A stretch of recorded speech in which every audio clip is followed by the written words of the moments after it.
का नाम है निदिध्यासन। श्रवण के बाद मनन, मनन के बाद निदिध्यासन। जब मंथन करेगा साधक तो योग, ध्यान, कर्म, धर्म ये सब छाछ के रूप में नीचे रह जाएंगे और विशुद्ध भगवत प्रेम रूपी माखन ऊपर ऊपर आ जाएगा। और ऐसा माखन जब साधक के हृदय रूपी पात्र में ऊपर तक आ जाता है तो नंद महल वारे को बुलानो नाए परे। फिर इनको नाम माखन चोर है और ये माखन चोरी करने सहज आते हैं। तो ये माखन चोरी लीला कोई सामान्य लीला नहीं, बड़ी रहस्यपूर्ण लीला है। जानते हैं किन किन ऋषियों के यहां ये लीलाएं हुई?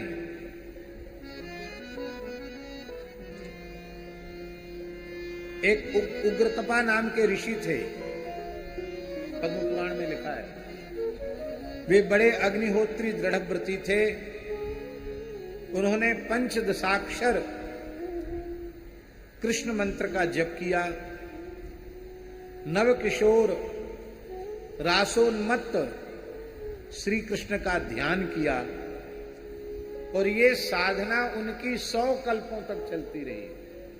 100 कल्पों के बाद वे सुनंद नाम के गोप के घर में सुनंदा नाम की गोपी के रूप में प्रकट हुए, जिसके घर में भगवान ने माखन चोरी लिया। सत्यतपा नाम के महर्षि, उन्होंने सूखे पत्तों को चबाकर दशाक्षर कृष्ण मंत्र का जप किया और राधा रानी के हाथ में हाथ पकड़कर नृत्य करते हुए श्री कृष्ण का ध्यान किया। ये साधना उनकी 10 कल्प तक चलती रही। 10 कल्प के बाद वे सुभद्र नाम के गोप के घर में सुभद्रा नाम की गोपी के रूप में प्रकट हुए। हरिधामा नाम के ऋषि थे, निराहार रह करके क्लीम काम बीज से युक्त विंशाक्षरी कृष्ण मंत्र का जप किया और माधवी लता मंडप में लेटे हुए पौधे हुए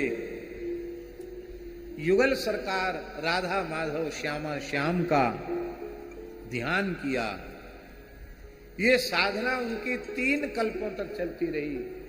3 कल्प के पश्चात सारंग नाम के गोप के घर में रंगवेणी नाम की गोपी के रूप में वे ऋषि प्रकट हुए, जिनके घर में भगवान ने माखन चोरी लीला की।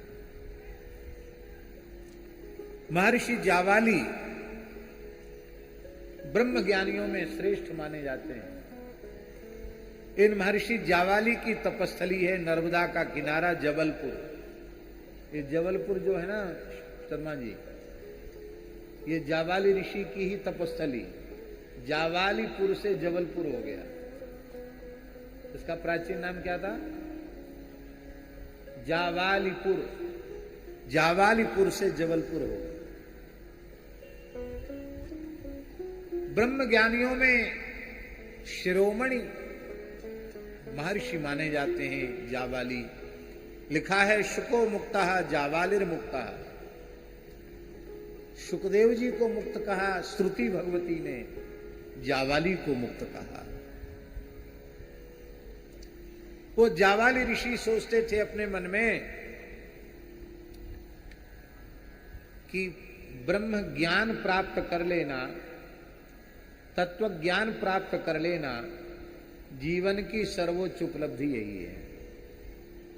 और ये झाल मजीरा कूट के हरे रामा हरे कृष्णा करना, ये तो प्राइमरी साधन है, प्राथमिक साधन है, जिनका बेचारे ज्यादा कोई कठोर नियम व्रत नहीं कर सकते, पढ़ लिख नहीं सकते, उपनिषद गीता ब्रह्मसूत्र नहीं पढ़ सकते, तत्व ज्ञान का विचार नहीं कर सकते। वो अपने तिलक लगावें, कंठी बांधें, कीर्तन करें, कथा सुन, ऐसा वो सोचते थे अपने मन में। एक दिन की बात है, वे महर्षि विचरण करते करते मेरु पर्वत की उपत्यका में पहुंचे तो उन्होंने क्या देखा कि एक विशाल बावड़ी है, बड़ा सुंदर बगीचा है, वहां एक बड़ी सुंदर सुभद्र वेदिका बनी हुई है, उस पर एक तपस्विनी बैठकर कठोर तप कर रही है। तपस्विनी परम सुंदर है, उसके संपूर्ण श्रीअंग से एक दिव्य कांति चिटक रही है और उसकी अंग कांति से सारा वन उद्भासित हो रहा, चमक रहा सारा वन, इतना प्रकाश उस देवी के शरीर से निकल रहा है। वो कृष्ण मृगचर्म धारण किए हुए है, बलकल वस्त्र धारण किए हुए है, उसके घुंघराले केश विशाल जटाओं के रूप में परिणित हो गए हैं। ऐसा लगता है मानो पूरे ब्रह्मांड के ब्रह्मर्षियों की तपस्या ही मूर्तिमती होकर आ गई हो। जावाली ऋषि को बड़ा आश्चर्य हुआ। जावाली ने पूछा कि भगवती देवी आप अपना परिचय दें, आप कोई सामान्य स्त्री तो है नहीं, आप कोई दिव्य शक्ति है, मैंने तो आपका प्रथम दर्शन किया है, आपका परिचय क्या है? वो देवी बोली,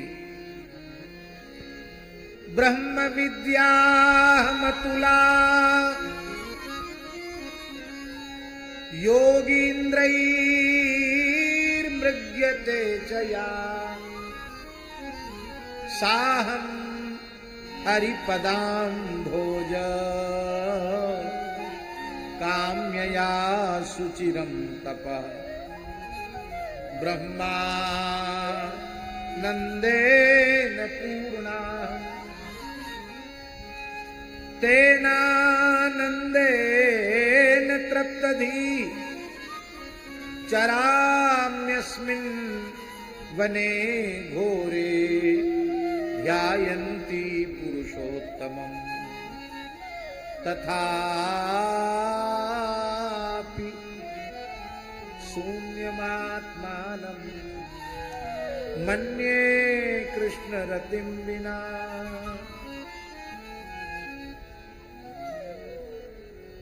उस देवी ने कहा, मैं ब्रह्म विद्या हूं। जिस ब्रह्म विद्या को प्राप्त करके जावाली सोच रहे थे यही सर्वोच्च अवस्था है, वो ब्रह्म विद्या बोली, मैं ब्रह्म विद्या हूं जिसको बड़े बड़े योगींद्र महामुनींद्र कई कई जन्म लेकर प्राप्त करने के लिए कठोर तप आदि साधन करते रहते हैं, वो मैं ब्रह्म विद्या हूं। तो आपकी कृपा की तो एक कणिका किसी को प्राप्त हो जाती है, वो जीवन मुक्त हो जाता है, फिर आपको किस वस्तु की आवश्यकता पड़ेगी जो आप इतनी कठोर तपस्या कर रही हैं? ब्रह्म विद्या बोली कि श्री कृष्ण चरण कमलों में प्रीति प्राप्त करने के लिए मैं तपस्या करूं, कृष्ण के चरण कमलों में मेरा प्रेम हो जाए। देखो जावाले, मैं ब्रह्मानंद से पूर्ण हूं, उसी आनंद में डूबी हुई हूं, मुझे किसी वस्तु की आवश्यकता नहीं है, लेकिन इस घोर वन में लीला पुरुषोत्तम श्री कृष्णचंद्र का ध्यान करती हूं मैं, क्योंकि मुझे पता है वे नित्य गोलोक विहारी पूर्ण पुरुषोत्तम लीला पुरुषोत्तम श्री कृष्ण नंदालय में लाला बन के आने वाले, और प्रेम दान करेंगे। तो मैं इसलिए तपस्या कर रही हूं कि मैं भी ब्रज की गोपी बन जाऊं, जो ब्रज में जन्म लेने से, ब्रज की मिट्टी में जन्म लेने से मुझे कृष्ण प्रेम सहज मिल जाएगा। ब्रज की रज में जिनका जन्म हुआ है, आप तो जन्म से ब्रजवासी हो,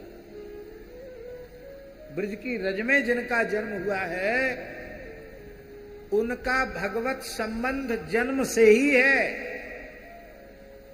उनकी सहज प्रीति भगवान में जन्म से ही है, और यदि नहीं है तो फिर विचार की आवश्यकता है कि हमारी उत्पत्ति में खोट कहां से आ गई। इसलिए भैया बुरो मत मानियो, फिर हम वही बात कह रहे हैं, कि ठाकुर जी ने तो हमें ब्रजवासी बनाए दियो, पर अभी हमारो ब्रजवासी बननो शेष है। इसलिए ब्रज के रसकन ने गायो है, भैया कब हम होंगे ब्रजवासी, भैया कब होंगे, कब होंगे ब्रजवासी। भैया ब्रजवासी तो हो ही हो, फिर कब होंगे ब्रजवासी, ये क्यों बोल रहे हो? बोले भैया सांचो ब्रजवासी वही है जो ठाकुर के संग खेले, खावे, माखन चोरी लीला में सम्मिलित होए, बछड़ा बछिया चरावे, गैयान को घेरे, ये लीलान की अनुभूति है रही होए, तब तो आप शुद्ध ब्रजवासी हो। नहीं तो ठाकुर जी ने तो ब्रजवासी बनाए दियो, पर अब हमें ब्रजवासी बनवे की आवश्यकता।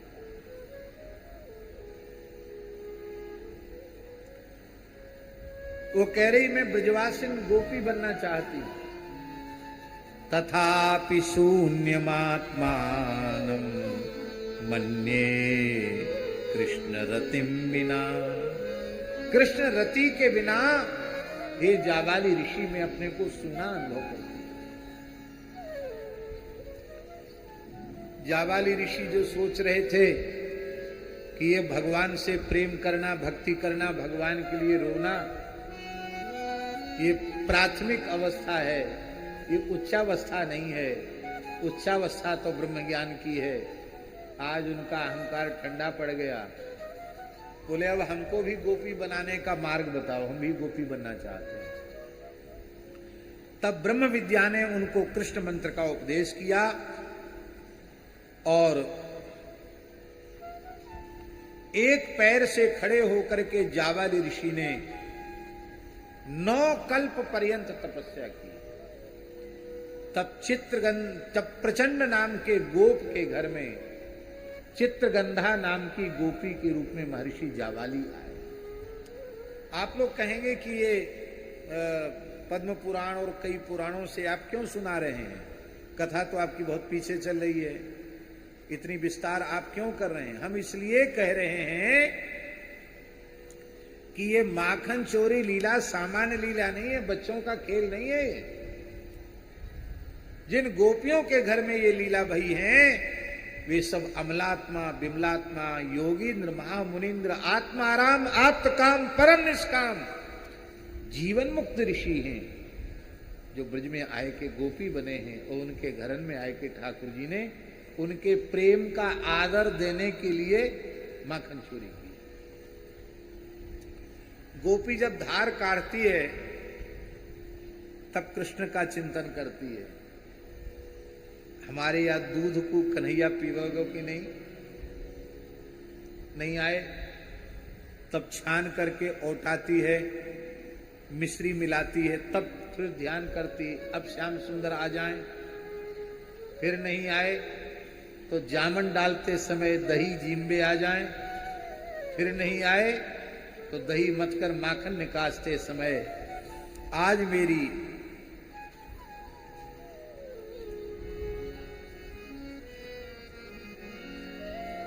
ब्रज में हम लोग देखते हैं लीला में,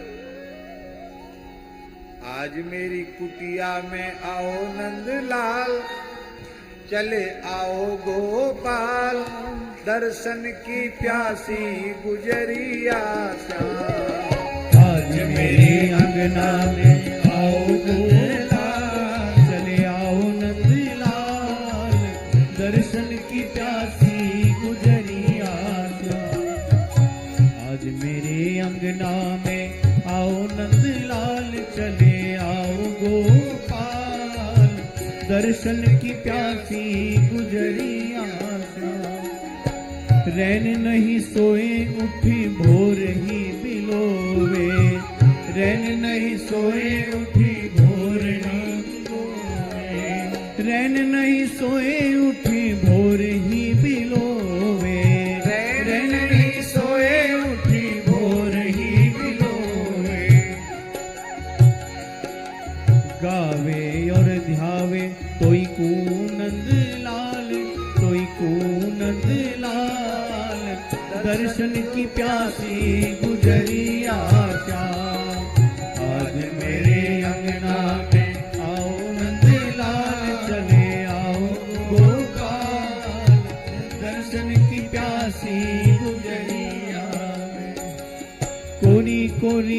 मटकी में धोरी धोरी गैयन को, कोरी कोरी मटकी में धोरी धोरी गैयन को, कोरी कोरी मटकी में धोरी धोरी गैयन को, कोरी कोरी मटकी में धोरी धोरी गैयन को। न्यारो ही जमाए दही राखो नंद लाल, दही राखो गोपाल, दर्शन की प्यासी गुजरिया श्याम। आज मेरे अंगना में आओ नंदलाल, आओ गोपाल, दर्शन की प्यासी गुजरिया।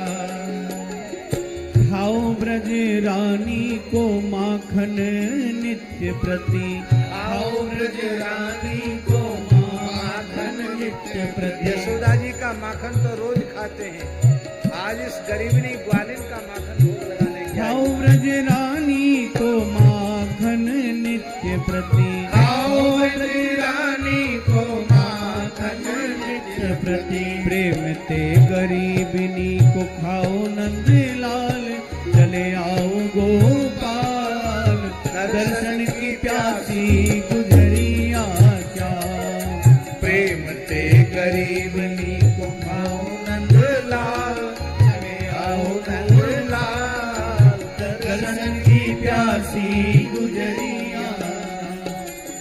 आज मोरे अंगना में आओ नंद लाल, चले आओ गोपाल, दर्शन की प्यासी गुजरिया। कुछ नित्य सिद्धा हैं, कुछ साधन सिद्धा हैं, अनेक वर्ग हैं गोपियों के, उन सब के मनोरथ को भगवान पूर्ण करते हैं। वत्सान मुंचन क्वचिद समय, क्रोश संजात हासः। अब एक प्रश्न है, जब इतने प्रेम से कीर्तन कर करके बुलाती हैं, रो रो के बुलाती हैं, फिर ठाकुर जी को पकड़ना क्यों चाहती?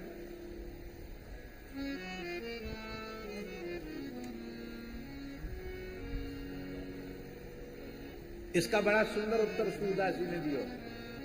सूरदास जी कहते, माखन खात अचानक पावो, भुज धरी उरही छिपावो। जेठ भर लाऊं ठाकुर जी की, मन में यह विचार करत हरि, ब्रज घर घर सब जाऊं।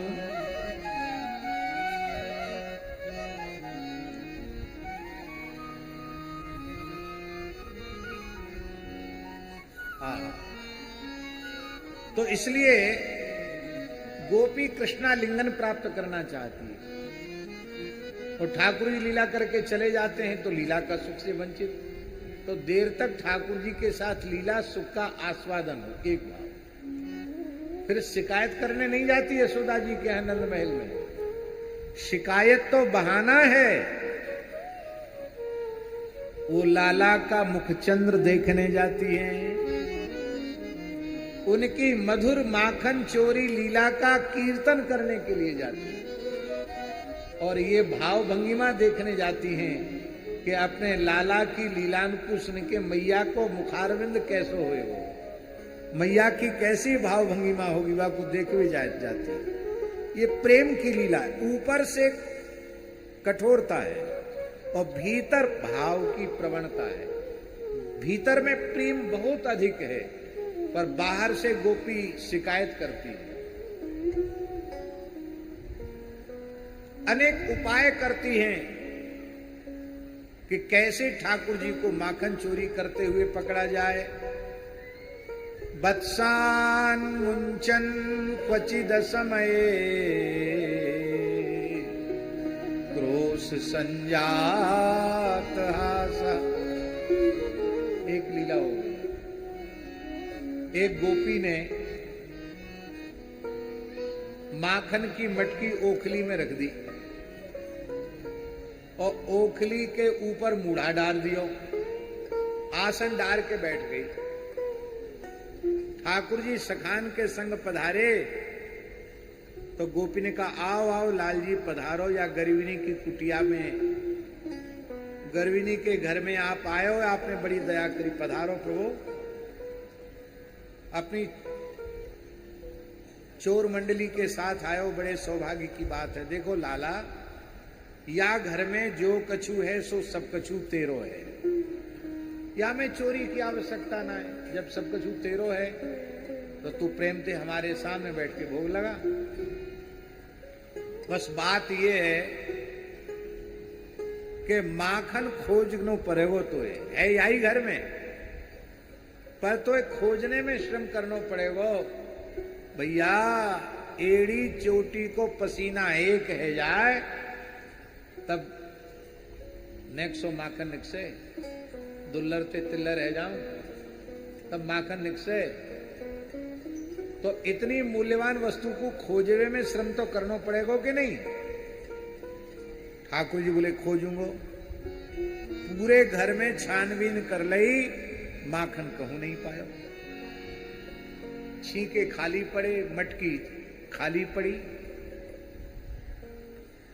ठाकुर जी ने विचार कियो, ये गोपी बैठी बैठी काय को बतरा रही है, ये ठाड़ी क्यों नहीं है रही है, और खुशबू तो माखन की यहीं से आ रही है। तो ठाकुर जी ने अपने सखान को इशारो किया, या के बछड़ा बछिया खोल दो। सखा सब सिखे पड़े भाई। सखान ने बछड़ा बछिया खोल दिए। ठाकुर जी हंस हंस के नाच नाच के कहवे लगे, देख ले तू बैठी बैठी गोल मटोल बातन ने बनाए रही है, और तेरे सवरे बछड़ा बछिया खुल के नहीं या गैयान को दूध पी रहे। अब हमारी सबरी बछड़ा बछिया दूध पी रहे हैं और संध्या को गैया दूध नहीं देंगी, तो बेचारी गोपी दौड़ी। अब एक दो बछड़ा बछिया हो तो पकड़े जाएं, बांधे जाएं। ब्रजवासन के पास बहुत गोधन है, एक को पकड़े दूसरे छूट जाए बछड़ा बछिया। ठाकुर जी मूढ़ा पे बैठ गए, माखन की कमोरी गोद में रख ली और प्रेम से माखन आस्वादन कर रहे हैं, खाए भोग लगाए रहे हैं और अपने सखान को माखन खवाए रहे हैं। जब तक गोपी बांध तो सकी नहीं बछड़ा बछिया, निराश है कि आएगी। यहां आए के कहा देखे कि ठाकुर जी मूढ़ा पर विराजे हैं, माखन को भोग लगाए रहे हैं, सखान को खवाए रहे हैं। संजात हास, इस लीला को देखकर आनंद विभोर हो गई। बोले लाला तू बहुत चतुर है, अरे ये कोई खोजवे की बात भाई, हमारे सबरे बछड़ा बछिया तेने खुलवाए दिए।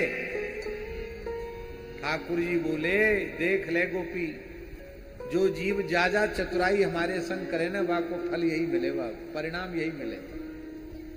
तो बढ़िया ते आसन डार के हमारी सखा मंडली के सहित हमको जिमाम थी, तो कम से कम संध्या को तेरी गैया दूध तो दे देती।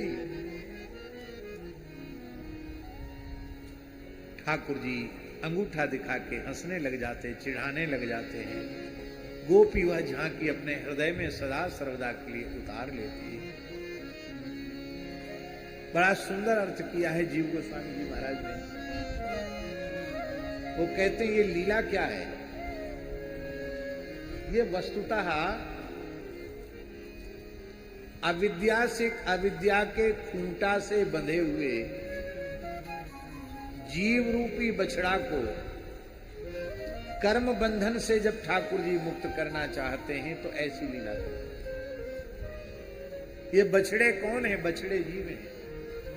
खूंटा अविद्या का है, कर्म की रस्सी है, पर जब ठाकुर जी चाहते हैं तो अभी जीव के मुक्त होने का समय नहीं आया, पर ठाकुर जी कृपा करते हैं तो उसी क्षण जीव को संसार चक्र से छुटकारा दे देते। पर एक विशेष बात है श्रीकांत जी, तो विशेष बात यह है कि ठाकुर जी खुद नहीं खोल रहे हैं, अपने सखाओं से खुलवा रहे हैं। इसका मतलब है जीवों का कर्म बंधन भगवान काटते तो हैं, खोलते तो हैं, पर खुद नहीं खोलते हैं। अपने आत्मस्वरूप संतों के माध्यम से जीवों के कर्म बंधन को काट देते हैं। खुद नहीं खोले, सखाओं से खुलवाया। ये सखा सब संत हैं। हमने एक दिना कही कि ब्रजवासी को संत बनने की आवश्यकता नहीं है। ब्रजवासी जन्म से ही संत है। ये ब्रजवासियों का अहंकार पुष्ट करने के लिए हम नहीं बोल रहे हैं। सहज भगवान में जिनकी प्रीति है वो सब संत है।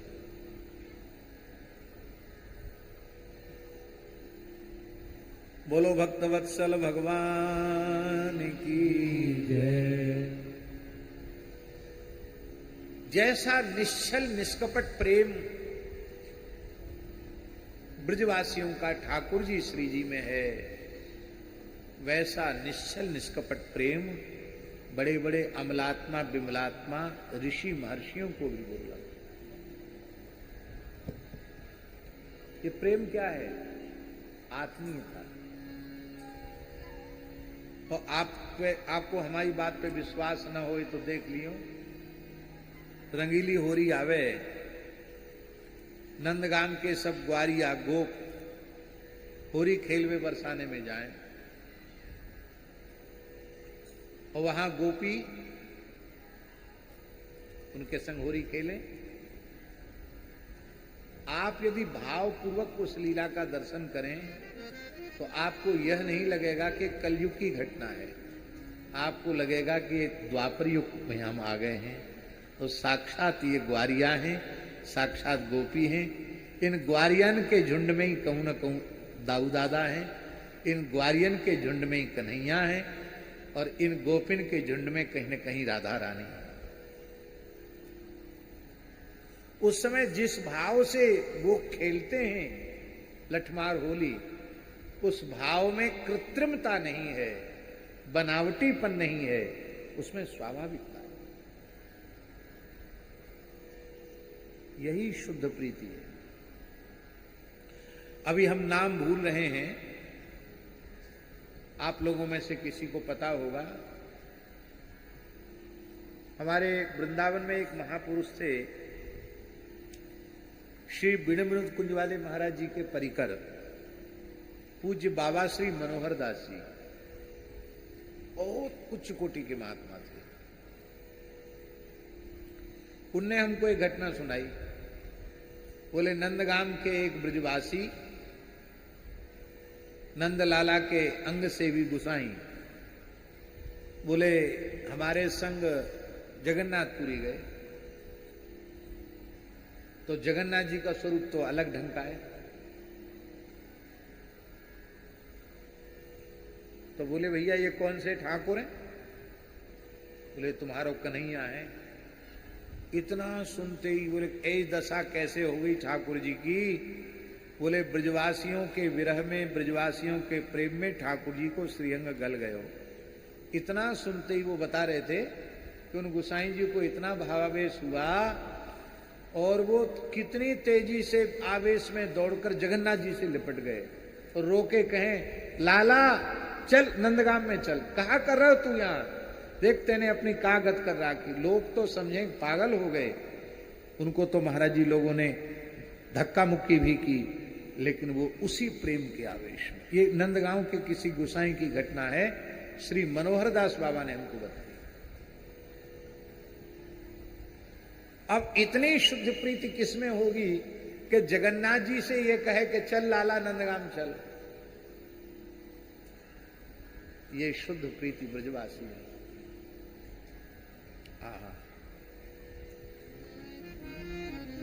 ब्रजवासी संत हैं। कैसे?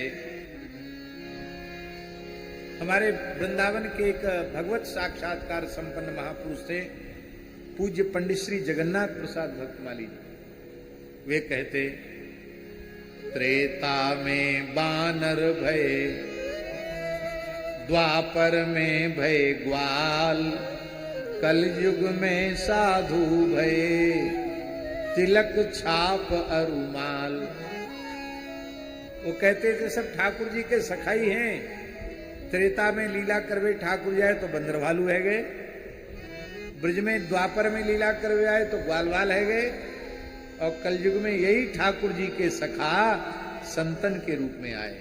ये पंडित जी महाराज कहा। तो ब्रजवासी ग्वालवाल हैं, ब्रजवासी रामावतार के बंदर भालू हैं, और कृष्णावतार के ग्वालवाल हैं, और कलिकाल के ब्रजवासी संत हैं। इनकी सहज प्रीति भगवान में। तो असमय में ही अभी जीव को संसार के चक्र में पड़े रहना है, पर ठाकुर जी उसको मुक्त कर देते हैं। एक गोपी ने सुंदर मिष्टी दही जमाया। ये हमारे कोलकाता के बंगाली दादू जानते हैं मिष्टी दही। आपने खाया कभी कलकत्ता में मिष्टी दही? नहीं। अरे क्या कहना हुआ, हम तो बाजार की चीज पाते नहीं हैं, लेकिन हम जानते हैं मिष्टी दही कैसे बनता है। दूध को मध्य आंच में, वेद लक्षणा भारतीय देसी गाय के दूध को मध्य आंच में ओटाओ, घोटते रहो, घोटते घोटते अधोटा आ जाए। अधोटा माने जैसे 5 सेर को 2.5 सेर रह जाए। फिर वो अधोटा बनाते समय मिश्री गिर दो, खूब बढ़िया मिश्री। ताल मिश्री हो तो क्या कहना है। ताल मिश्री आती है बंगाल में। ताल मिश्री गिर के धीरे धीरे उसको घोटो। ने कहा केसर भी डाल सकते हो, इलायची का पीस करके इलायची भी छोड़ सकते हो। और फिर जब वो थोड़ा सीरा हो जाए, ठंडा हो जाए, गुनगुना हो जाए, तो उसको फिर कोरी मिट्टी की हंडी में वस्त्र से पोंछ करके डाल दो। उसी समय जामन डाल दो, जामन देके मिला दो, फिर आप रख दो उसको। तो अधोटा दूध में पानी तो वैसे ही नहीं रहा सहा जो पानी है वो कोरी मटकी सोख लेती है। फिर ऐसा गुलाबी रंग का दही होता है महाराज, क्या कहें। इतनी मोटी मलाई पर जाए ऊपर से, और तुलसी दल पधराए के ठाकुर जी को प्रेम से भोग लगाओ तो दौड़े चले हमें ठाकुर जी। और आपको हमारी बात पे विश्वास नहीं है रहे होइगो, ऐसो दही भोग लगाए के ब्रजवासी ब्राह्मणन को, संतन को खूब झिक्के जिमाओ। फिर हाथ जोड़ के ये प्रार्थना नहीं करनी पड़ेगी, बाबा आशीर्वाद दो। ऐसो दही जो खाएगो वाके रोम रोम ते आशीर्वाद निकसेगो, जजमान तेरो भलो हो।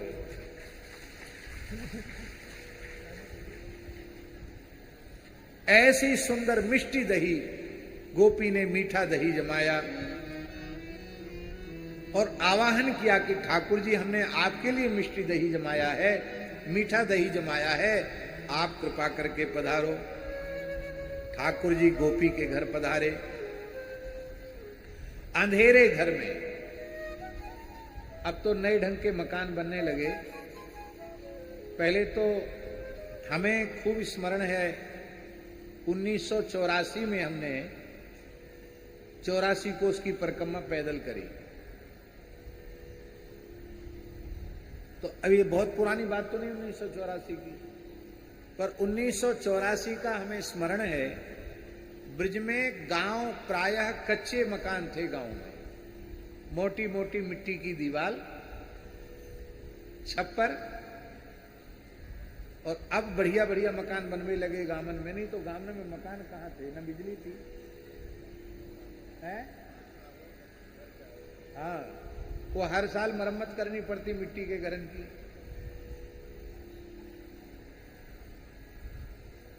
तो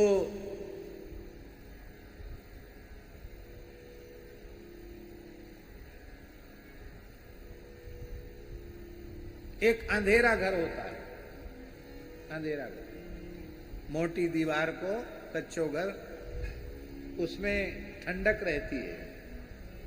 उस अंधेरे घर में दूध दही रखा जाता है। अब यहां क्या कहते हैं उस घर को?